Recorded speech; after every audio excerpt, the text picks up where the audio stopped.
On today's epic Profiles in Cinemania, Mary Wolstonecraft Shelley. Mary Wolstonecraft Shelley lived a life much like the stories she told, the frustrations and struggles of a woman centuries ahead of her time. Her fortunes rose and fell. She was often eclipsed by the men around her. But now that the rest of us have caught up with her, she has a message for us. Took you fucking long enough. While there are fantastic and futurist stories out there older than Mary Shelley's works, for all intents and purposes, she invented the modern genre of science fiction that has come to dominate our collective imaginations and especially tentpole studio films. Sure, the term science fiction wasn't coined until the early 20th century to describe the stuff Hugo Gernsback was publishing in Amazing Stories. And thanks to Gernsback's efforts, we wrongly credited H.G. Wells with inventing science fiction for much of the 20th century. You hear that, Inquisitor Ethan? H.G. Wells can suck it! It took 100 years' work of overturning sexism and misogyny, which was particularly rampant in the subculture that had grown up around sci-fi, to recognize that it was Mary Shelley who rightfully deserved the credit. But did you know, she also gave us the first modern apocalyptic tale. All this while hosting the salon that amounted to the tankiest think tank of the Romantic era. You ever heard of Byron and Shelley? As in, the Lord Byron and Percy Shelley? Not to mention Thomas Jefferson Hogg, satirist Thomas Love Peacock, a name engineered to be satirized, Leigh Hunt, William Hazlitt, Edward Trelawney, and John Polidori, the guy who actually invented the modern vampire 18 years before some dude named Bram was even a zygote. Oh, you know John Keats? You heard of that, nobody? Yeah, well, they all did their thing hanging out wherever in Europe Percy Shelley happened to land in that moment, and they did it with their wives. I'll let you guess who was making sure they didn't die of starvation or exposure in their loose, frilly shirts that did nothing but highlight their abs when it started raining. Mary was also responsible for collecting, editing, and releasing the History of a 6 Weeks Tour, the joint journal of writing from all these luminaries in the time they shared. Her own work included right alongside. But even today, people debate her importance and influence, or if she even wrote her own work.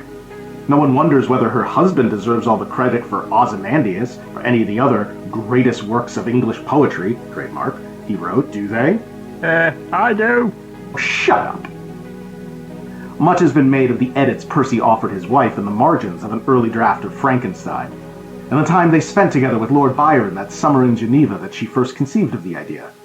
Of course, these two great gents of letters had a hand in the making of the greatest foundational text of science fiction. I mean, they were there, just around, being men.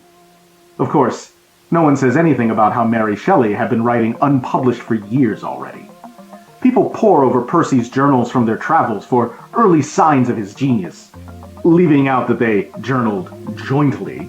That crucible which gave us Percy Shelley, Mary wrote half of it, and in doing so helped forge him just as much he did her. Together, they maintained an intense improvised curriculum of reading and writing, and brought together some of the greatest minds of Europe in that era in the aforementioned powerhouse salons. Together. You know, kinda like an equal partnership? A radical idea for the time, and probably today too. But don't get too excited.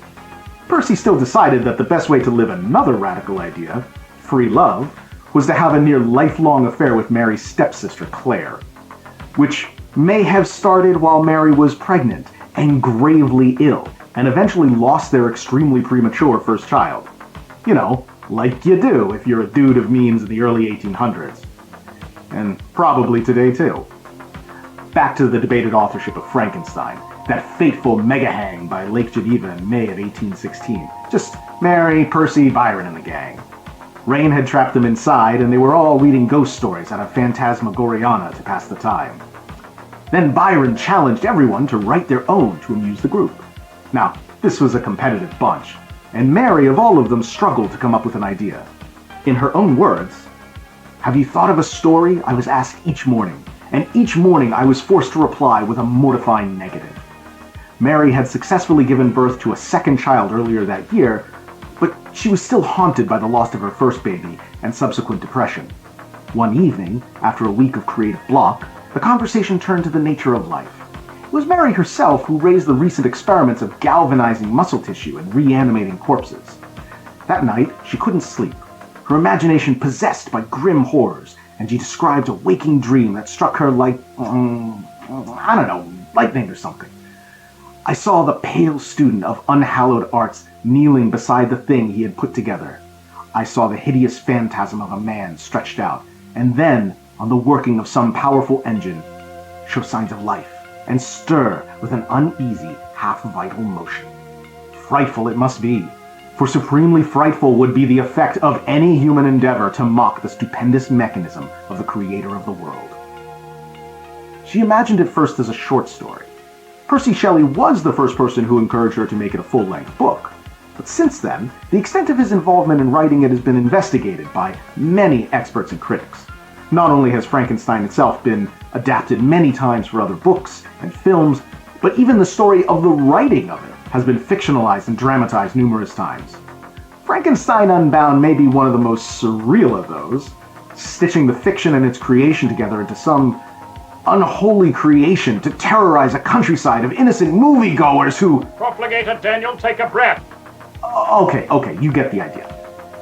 My point being, Frankenstein Unbound may take the weirdest approach to erase Mary Shelley's accomplishments, sanding her down with John Hurt's face and a talking car, but it is hardly alone in this. This, despite numerous critics having reviewed different editions for signs of Percy's influence, and finding nothing more substantial than what any publisher, editor, or even a fellow writer might offer any author then or today. As recently as 2020, renowned scholar Fiona Sampson had this to say. In recent years, Percy's corrections, visible in the Frankenstein notebooks held at the Bodleian Library in Oxford, have been seized on as evidence that he must have at least co-authored the novel. In fact, when I examined the notebooks myself, I realized that Percy did rather less than any line editor working in publishing today. End quote. But you could say Mary Shelley was created to challenge and struggle against the bounds of the society of her time. Mayhap she was stitched together from pieces of her father, the foundational anarchist philosopher William Godwin, and her mother, the pioneering and equally premature feminist Mary Wollstonecraft. And could it be she was birthed in the laboratory of her father's gatherings with peeps like Samuel Taylor Coleridge, Aaron Burr, and the fellow radical William Baxter? Her father described her at 15 as singularly bold, somewhat imperious, and active of mind. Her desire of knowledge is great, and her perseverance in everything she undertakes almost invincible. Sound like any mad scientists we know and love? Now, we could spend a whole other profile on Mary's namesake mother, but there are already books and books and books about the books. We'll just note that in her own time, she was, sadly, better known for her outrageous romantic relationships than her pioneering activism for the rights of women. This was in no small part thanks, but no thanks, to Godwin's memoir of his wife after she died. Anarchist that he was, he thought he was offering the world an honest look at a real woman, flawed but defiant against every oppressive sexist convention like marriage and monogamy and perfect genteel composure. Unfortunately, this did not go over well with Regency England, and instead, many a pearl was clutched, and Mary Wollstonecraft's name was mud, until she was rediscovered a century later by feminists of the early 1900s. Sound familiar? When your mother dies giving birth to you, is it an omen condemning you to some symmetry of life? Frankenstein was first published in 1818, anonymously.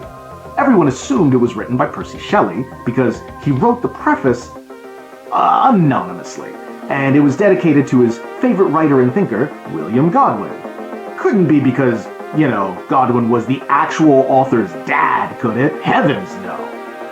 Now, the book received positive reviews at first, but when it came out that Mary wrote it, they became more mixed.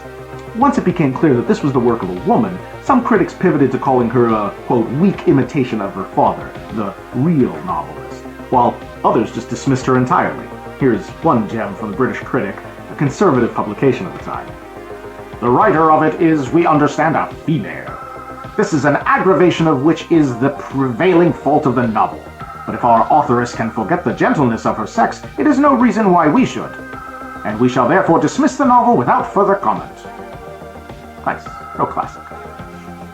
Despite this, her novel did see popular success, and the adaptation started almost immediately.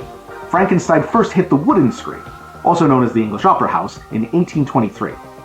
Now, besides Frankenstein, Mary Shelley wrote 7 novels, including Matilda, a feminist critique of the patriarchy and the church, in which a young woman drowns herself to protect her lecherous father from his incestuous desires for her, only to be condemned to hell for suicide. That one to make Mama Mary Wollstonecraft proud. In addition to those, she wrote a second travelogue, 3 children's books, dozens of short stories, poems, essays, and biographies. In fact, she could be credited with preserving the legacy of Percy Shelley and many other greats of the second Romantic generation for future critics to slather over. All those scholars are rolling over in their graves that Percy Shelley's father prevented Mary from writing a biography of her husband. So instead, she wrote The Last Man, the first modern apocalyptic tale, that is to say, the end of the world from something other than the literal apocalypse of the Bible or similar religious supernatural causes. It features instead main characters based closely on herself, her lost husband, and Lord Byron, and a deep critique of human nature and politics as civilization collapses in the face of, oh holy shit, a plague? Well, guess she called that one too. Despite all this, Mary Shelley didn't get her own scholarly biography until 1989. While recognized for her work in her own life, her reputation disappeared quickly after her death in 1851. This is in no small part because her children, fearing a repeat of what happened to Mary's mother after she died with Godwin's biography, they censored biographical documents in an attempt to hide Mary's more radical attitudes and relationships. The surviving admirers of her husband Percy also went out of their way to downplay her influence, some even going so far as to publish altered versions of Mary and Percy's letters. God forbid a woman upstage her husband with nearly 30 years of literary work after he was already dead. Fortunately, also like her mother, Mary Shelley was rediscovered in the 20th century, this time thanks to the rise of mainstream science fiction. While culture never let go of the story of Frankenstein, renewed interest in the genre generally reawakened readers and scholars to the larger body of her work, laboring to put that body together, piece by piece, until at last it can stand up and say, "Ah." And we, at the Cinemania Society, are proud to say, "Arg," too. I mean, look around you. What else can we say about today?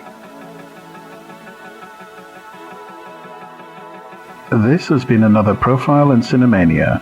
This episode written and performed by Daniel Scribner. Sound design and editing by Andy Slack and Ethan Ireland. Music by Carl Casey at White Bat Audio. Incidental sound effects and music courtesy of Epidemic Sound.